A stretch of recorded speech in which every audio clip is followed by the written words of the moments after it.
Fl-episodju tal-lum nissoktaw il-vjaġġ tagħna u niltaqgħu ma' Antonella Aquilina, Senior Manager fih dan l-Awtorità Maltija għat-Turiżmu. Minn barra li tippromovi l-Gżejjer Maltin bħala destinazzjoni turistika, il-ħidma ta' Antonella hija speċjalizzata fil-ħolqien ta' inċentivi u l-organizzazzjoni ta' laqgħat, konferenzi u wirjiet. Pożizzjoni tiegħi fl-MTA hija ta' Senior Manager fih dan id-Dipartiment ta' Visit Malta Incentives and Meetings. Issa aħna bħala dipartiment niffokaw fuq is-settur tal-MICE u naħseb importanti li nispjegaw dan is-settur x'inhu. Mela MICE tfisser Meetings, Incentives, Conferences u Exhibitions jew Events. Bħala dipartiment qegħdin tim ta' 5 min-nies, ninkludu wkoll id-direttur, u għandna responsabiltajiet differenti. Ovvjament bħala Senior Manager irrid nara it-tim nosserva jiġifieri x-xogħol li jagħmlu imma huma indipendenti ħafna wkoll. Ikollna proġetti differenti sew kemm fil-marketing u sew kemm fil-PR. Meta ngħidu marketing qed nitkellmu fuq familiarization visits, press trips, fejn dawn pereżempju fil-każ tal-familiarization visits nistiednu n-nies, il-klijenti li għandhom potenzjal biex iġibu l-kummerċ u Malta biex bażikament jesperjenzaw il-Gżejjer tagħna at first hand ngħidu aħna. U l-press trips fuq in-naħa l-oħra nġibu ġurnalisti, sew kemm bloggers, sew kemm videographers biex ikunu jistgħu jiġbru materjal differenti fuq il-pajjiż biex ovvjament nibqgħu nippromovu l-Gżejjer tagħna fuq is-suq internazzjonali. Oriġinarjament kont bdejt nistudja il-Chemistry u Biology biex nidħol għar-restawr, imma sfortunatament ma kontx għaddejt mill-Chemistry. Dak iż-żmien kont bdejt xogħol bħala animator, kien xogħol tas-sajf l-ewwel xogħol tiegħi. U l-mamma kienet indunat, kienet rat li kelli passjoni lejn it-turiżmu u l-ospitalità. Kien hemm il-recruitment tal-ITS u kien hemm l-Open Day u l-mamma qalt li ara ma tippruvax tmur tara x'hemm u x'm'hemmx. Qed orrajt ħammur mhux se nitlef xejn. U minn hemmhekk imbagħad kont bdejt il-kors ta' Hospitality Management. Kienet deċiżjoni li għalija ovvjament bidlet li ħajti ħafna. Kont għamilt il-kors tal-Hospitality Management, dak iż-żmien imbagħad kelli l-opportunità li nagħmel student placement u student placement kien l-MTA fid-Dipartiment tal-MICE. Kont imbagħad bdejt xogħol f'hotels fl-istess ħin u kont qed nagħmel xogħol l-MTA bħala part-time. U minn dan il-placement imbagħad kienu ħarġu vacancy, kont tħalt bħala executive u minn hemmhekk bqajt tiela bħala Senior Manager ovvjament wara dan iż-żmien kollu.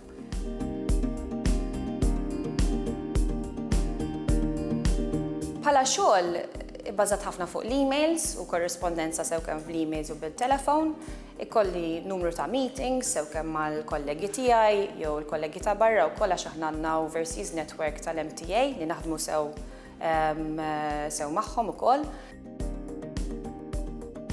Nista' ngħid li hemm ħafna episodji fejn ħassejtni gburija tax-xogħol tiegħi u l-fatt li ovvjament nirrappreżenta lil Malta u l-Għawdex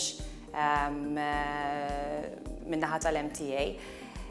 L-iżjed ħaġa sabiħa nista' ngħid li nkun involuta f'ħafna proġetti mal-gvern u ma' ministeri differenti fejn huma aħna ninsejħulhom high level projects, pereżempju qatt kif hawn il-Med Summit, kien hawn il-Med Summit hawn Malta u kelli l-opportunità li naħdem mal-OPM ukoll biex nikkoordina ċertu affarijiet min-naħa tal-MTA.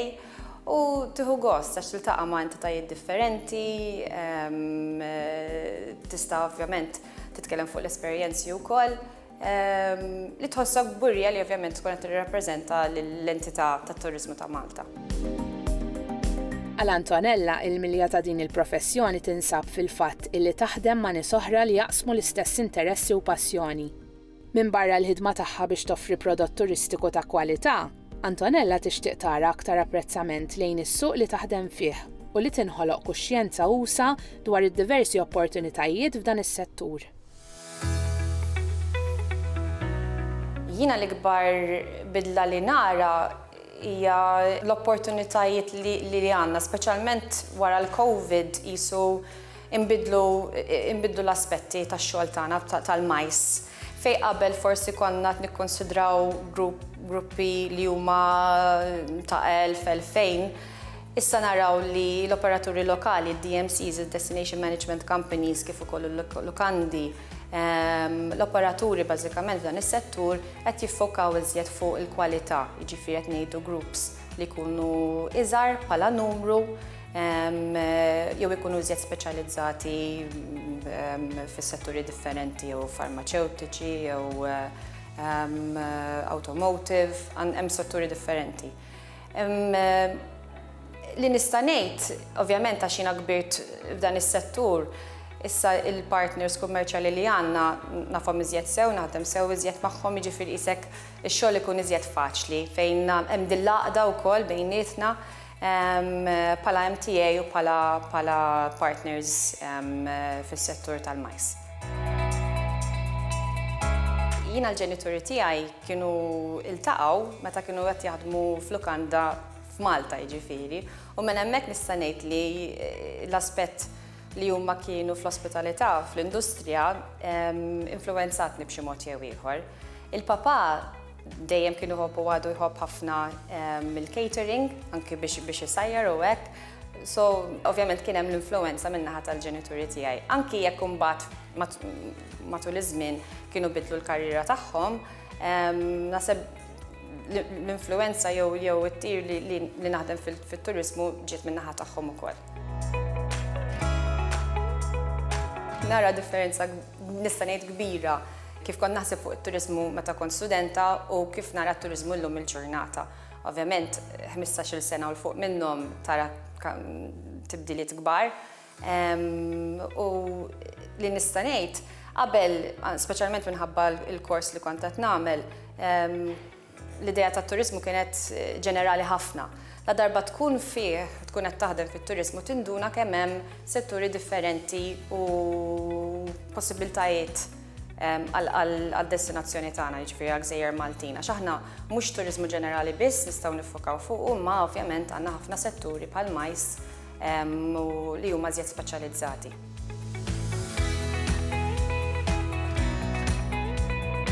Meta nitkellmu fuq is-settur tal-majs, ħafna nies jifhmu li t-turiżmu li jiġi hawn Malta huwa relatat biss mal-konferenzi. Ma dan mhux il-każ. Aħna li ovvjament naħdmu bħala konferenzi jkun hemm, imma mbagħad ikun hemm anki inċentivi jew inkella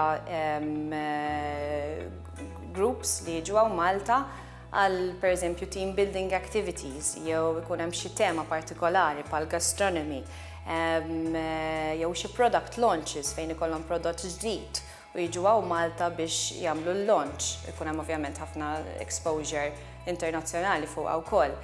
Nara wkoll bidla kbira min-naħa ta' assoċjazzjonijiet Maltin, sew kemm NGOs jew voluntary organizations li qed iġibu konferenzi ta' daqs medju jew żgħir u mbagħad ma' dawn il-konferenzi jkomplu jkollhom programm fejn ikunu jistgħu jaraw il-Malta u Għawdex u jagħmlu xi tours pereżempju jew jiffukaw fuq setturi differenti bħal diving jew turiżmu reliġjuż. Ovvjament aħna għandna ħafna minn fejn tagħżel, anki jekk aħna gżira żgħira tista' tiġi hawn Malta għal ħafna raġunijiet differenti. Biex taħdem f'dan is-settur trid tkun flessibbli, trid tkun paċenzjuża ukoll, għax ovvjament inti ħadd inserta ċertu sitwazzjonijiet, speċjalment aħna bħala awtorità tat-turiżmu ħadd inserta ċertu episodji li jkunu naqa' diffiċli, imma aħna ovvjament dejjem għandna l-backup tal-management u anke jiena tad-direttur tiegħi u tat-tim u naħdmu sew u ovvjament nirbu dawn l-ostakli nista' ngħid. Trid ikollok attitudni pożittiva ukoll, trid ikollok l-enerġija li hija xi ħaġa li ovvjament it's a drive.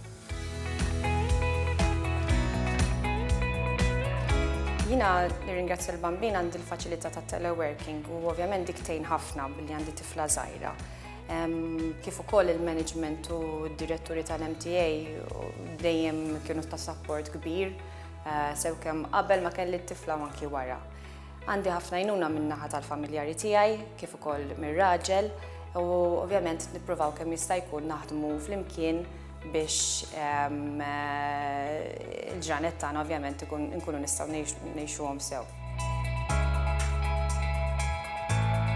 Jekk forsi jkun hemm mara jew tfajla li qed titħajjar tidħol fis-settur tat-turiżmu, naħseb l-ewwel ħaġa li tkun trid tagħmel forsi tmur titkellem mal-ITS għax ovvjament ituk gwida tal-opportunitajiet li hemm barra x'aħna ovvjament mhux qed nitkellmu biss fuq il-majs, imma fit-turiżmu hemm ħafna ambiti differenti. Tara bħala jew ikun hemm il-courses sew kemm part-time jew full-time li tkun tista' tagħmel jew inkella tidħol fid-dinja tax-xogħol tat-turiżmu u tara tesperjenza at first hand dak li hemm x'joffri. U bħal kull vaganza, iż-żjara turistika tagħna wkoll waslet fit-tmiema, iżda mhux se ndumu wisq ma narawkom għall-kapitlu li jmiss. U jekk intom kurjużi li ma se tkun id-destinazzjoni l-ġdida tagħna, mela nħeġġukom terġgħu tinaqdu magħna l-ġimgħa d-dieħla. Narawkom!